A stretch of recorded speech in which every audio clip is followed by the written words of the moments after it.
In this video, we're going to have some fun together because we are going to be refreshing this old Jacobean dresser.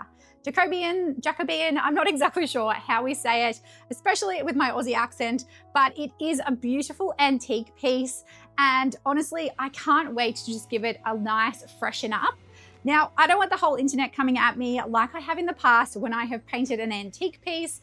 It really just depends on the piece, but for this piece, I really do want to keep its beautiful ornate details and try and keep that antique history alive. So all I'm going to be doing is stripping the piece back to raw, just getting rid of that old varnish, giving it a nice soft sand with a really high grit sandpaper, just to get rid of all of those splinters that are all over the piece. And then it does also have some paint splatters that have gotten over it over the years.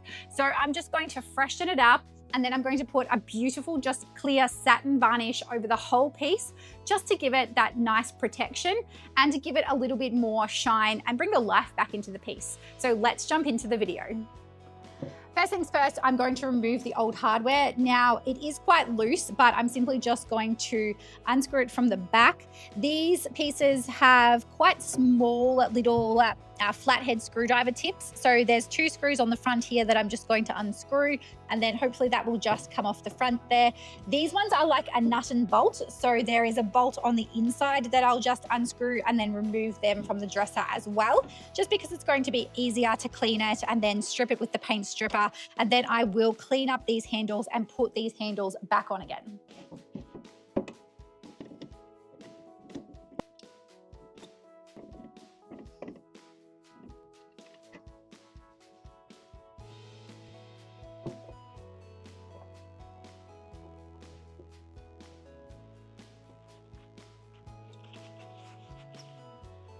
So now I'm going to give it a clean, and I've got my gloves on because, as I mentioned earlier, this is quite old wood and it does actually have quite a lot of splinters where the wood is lifting. So I don't want to get splinters all over me while I am cleaning this piece.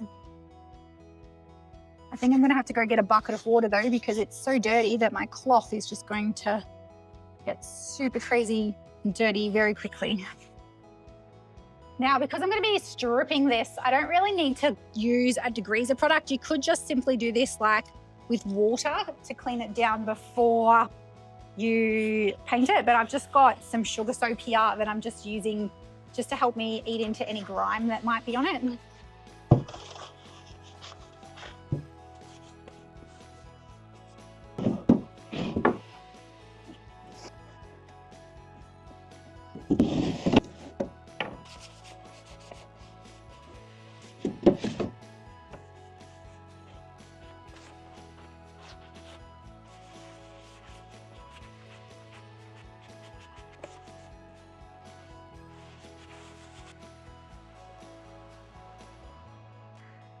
Now, I'm going to strip this piece next, and stripping is so messy. Personally, I actually don't love stripping that much, and I would prefer to sand any day. But because this piece has so many ornate details, sanding is really just not an option for a lot of those sort of more fancy details. So we're going to have to strip it. Now, when it comes to stripping, as I said, because it's so messy, what I usually like to do is just put down a plastic drop sheet under the piece that I'm stripping, because this then enables me to just throw all of the bits that I'm stripping off, or all the chunks of old varnish that fall off, just fall straight onto this piece of plastic.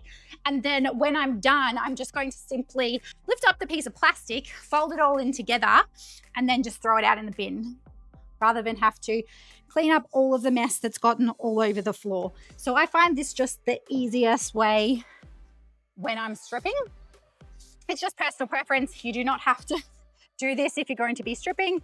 But like I said, I just find it the easiest way to just then clean up afterwards and just throw it all out. So I'm going to put my gloves back on, and then I'm going to get out the paint stripper, and I'm going to work in small sections. So like door by door or top and then sides, etc. Because this paint stripper is not one of the slow drying paint strippers.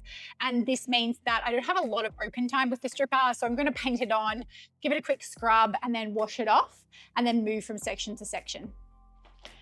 Now, because the paint stripper I'm going to be using is also a toxic paint stripper, this is not one of the super safe low VOC paint strippers. This is a full-blown paint stripper, so I need to make sure that I have safety glasses and a respirator on while working with this paint stripper, just so that I don't inhale any of the fumes.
Okay, so yesterday I stripped the entire piece with the paint stripper, and then I went through and gave the whole piece a clean with mineral spirits. Now, the reason I cleaned the piece with mineral spirits after using the paint stripper is to make sure that there was no residue of the paint stripper left. When you use a paint stripper, often there's a little bit of residue or small pieces of the paint stripper that kind of get clogged up. So you want to go through with the mineral spirits and just clean that all out to make sure that none of that residue was left behind. I then let it dry overnight because it does soak into the timber a little bit. So I gave it 24 hours and now I've come back out the next day and we're going to give it a sand down. Now, the reason why you really do want to let it dry is because if you sand it while it's still moist, you're just going to have that sanding dust clog up on the sander and it's not going to end up giving you that nice smooth finish. So I'm going to grab out my orbital sander with a fairly high grit sandpaper, maybe a 400 grit sandpaper, and just go over the whole piece.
So now that I've sanded it down, I'm just going to give it one last clean before I put the clear top coat on it.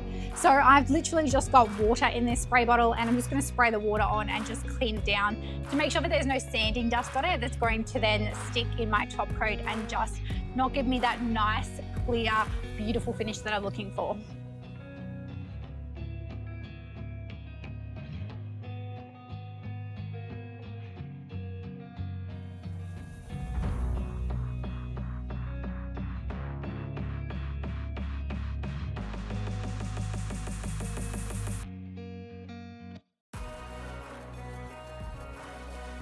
Now, because I am spray painting on the top coat with a spray can, I'm just going to grab a rag that I'm just going to place down on the floor so that I don't get any paint on my garage floor. With spray cans, there's very little in terms of overspray, much less than if you're using a spray gun, for example. So it doesn't need to be super big, just enough to protect where the feet are going to be. So I'm going to be using the Rust-Oleum Satin Clear for my top coat. I absolutely love these. They are my go-to when it comes to putting any kind of top coat on wood. They're so simple to use. Just grab the spray can and spray it on. The only thing you do need to remember is because it is a spray can, you do want to have a respirator on. So just put a respirator on before you start spraying. We're just going to spray the first coat on this entire piece. Then we're going to let it dry for 30 minutes. I'm going to come back and do a little bit of a mild sand in between, and then we're going to spray on a second coat.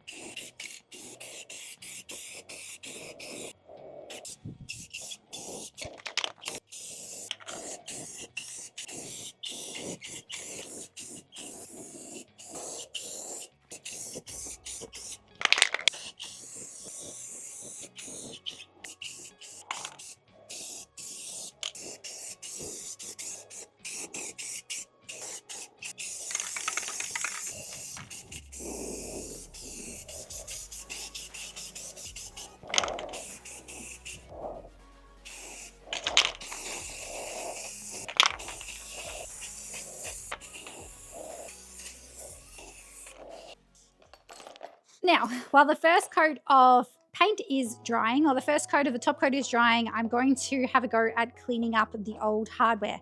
So the first thing I'm going to do is tip it in some vinegar and let it soak in the vinegar.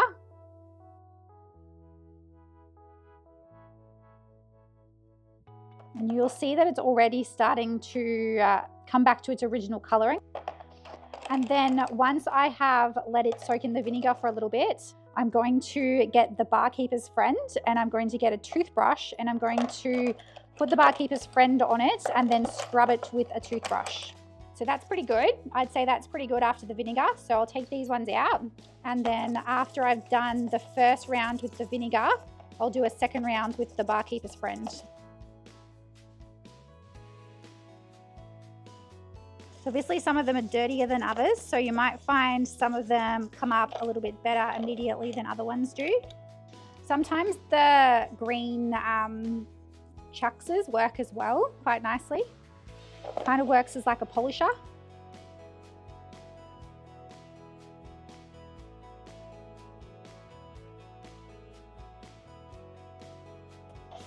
So I'm just going to take the vinegar out, and then I'm going to go again with the barkeeper's friend.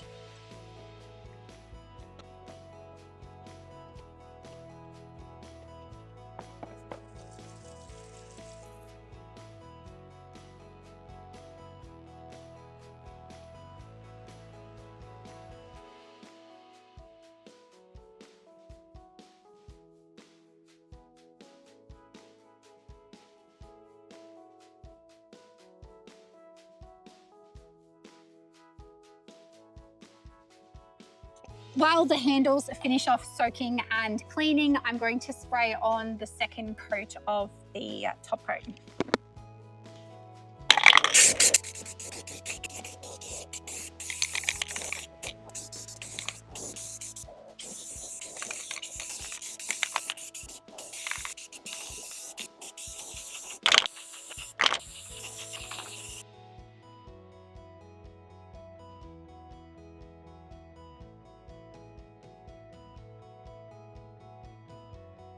I've now spray painted 2 coats on the piece and it is probably not quite completely dry yet, but I'm going to put the handles back on now. So I'm just going to add the original hardware back on that I have cleaned and it's now all ready to go back on.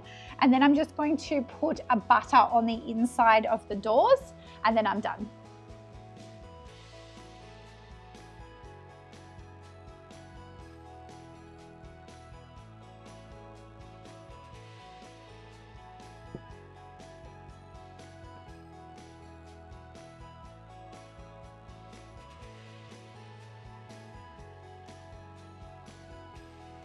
I've now completed the restoration of this beautiful antique Jacobean dresser. So I hope you've enjoyed the video and me sharing with you how I just updated a little bit, but kept all of the original character and features about this piece of furniture. And maybe it's inspired you that if one of your pieces of furniture is looking a little bit tired or dated, you don't have to do anything when it comes to painting the piece. You can just update it and give it a fresh feel, and it's going to help reinvigorate that piece of furniture, and then it's going to stay amazing for plenty more years to come. These old solid timber pieces of furniture are so great, and people have had them in their houses forever. So now that this piece has been refreshed, it really can just live on. I hope you've enjoyed the video and I'll see you in the next one.